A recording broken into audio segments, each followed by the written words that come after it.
Мъдрости от Юлий Цезар. Великите начинания не трябва дори да се обмислят. По-добре да загинеш веднага, отколкото да живееш в очакване на смъртта. Най-страшният брак се крие там, където човек не гледа. По-добре ужасен край, отколкото ужас без край.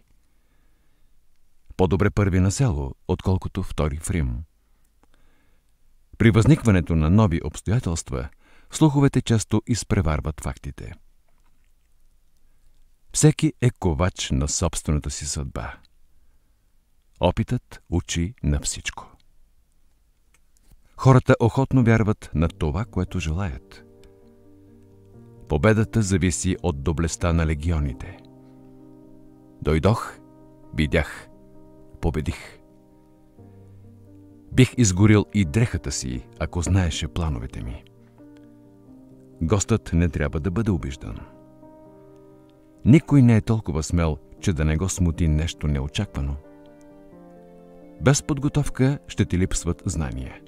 Без знания ще ти липсва самочувствие. Без самочувствие ще ти липсва победа.